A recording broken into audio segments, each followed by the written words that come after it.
लोकसभा चुनाव का प्रचार अपने चरम पर है। अब तक लोकसभा चुनाव की प्रक्रिया के 4 चरण पूरे हो चुके हैं। 5वें दौर का चुनाव प्रचार शनिवार को थम गया। इस चरण में 8 राज्य और केंद्र शासित प्रदेश की 49 सीटों के लिए 20 मई को मतदान होना है। 5वें चरण में 6 राज्यों उत्तर प्रदेश, बिहार, पश्चिम बंगाल, महाराष्ट्र, उड़ीसा, झारखंड और 2 केंद्र शासित प्रदेशों जम्मू कश्मीर और लद्दाख की कुल 49 सीटों पर मतदाता अपने वोट डालेंगे। इस चरण में रक्षा मंत्री राजनाथ सिंह, पूर्व कांग्रेस अध्यक्ष राहुल गांधी, केंद्रीय मंत्री स्मृति ईरानी, पूर्व मुख्यमंत्री उमर अब्दुल्ला, चिराग पासवान और रोहिणी आचार्य समेत कई बड़े नेताओं की किस्मत दांव पर है। इस चरण में अमेठी और रायबरेली में भी वोटिंग होगी। रायबरेली से जहां कांग्रेस प्रत्याशी राहुल गांधी मैदान में हैं, तो वहीं अमेठी से केंद्रीय मंत्री स्मृति ईरानी चुनाव लड़ रही हैं। वहीं चिराग पासवान अपने पिता की सीट हाजीपुर और लालू यादव की बेटी रोहिणी सारण लोकसभा सीट से ताल ठोक रही हैं। वहीं रक्षा मंत्री राजनाथ सिंह लखनऊ लोकसभा सीट से चुनाव लड़ रहे हैं।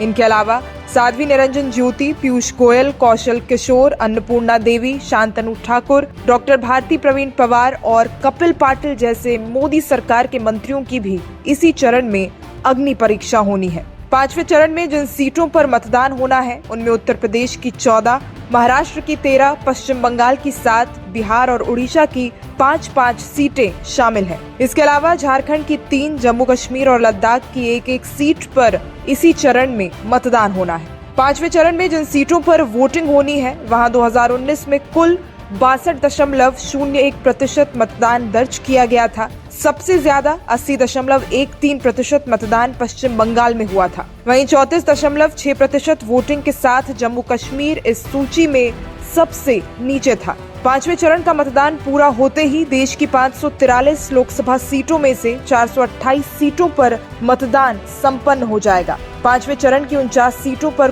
कुल 695 प्रत्याशी मैदान में हैं। चुनाव आयोग की गाइडलाइन के अनुसार लोकसभा क्षेत्र में संबंधित क्षेत्र का मतदाता ही रह सकता है। इसके चलते लोकसभा चुनाव वाले क्षेत्रों में बाहर से आने वाले लोगों एवं खास तौर पर राजनेताओं को क्षेत्र से बाहर जाना होगा। लोकसभा चुनाव के 5वें चरण के लिए आज शाम यानी 6 बजे चुनाव प्रचार अभियान समाप्त होने के साथ ही चुनावी शोरगुल भी थम गया है। चुनाव आयोग के अनुसार 20 मई को मतदान सुबह 7 बजे प्रारंभ होकर शाम 6 बजे तक चलेगा। नियमों के अनुसार मतदान समाप्त होने के 48 घंटे पहले चुनाव प्रचार समाप्त हो जाता है, यानी प्रत्याशी चुनाव सभाएं आदि नहीं कर सकेंगे, लेकिन घर घर जाकर मतदाताओं से संपर्क कर पाएंगे।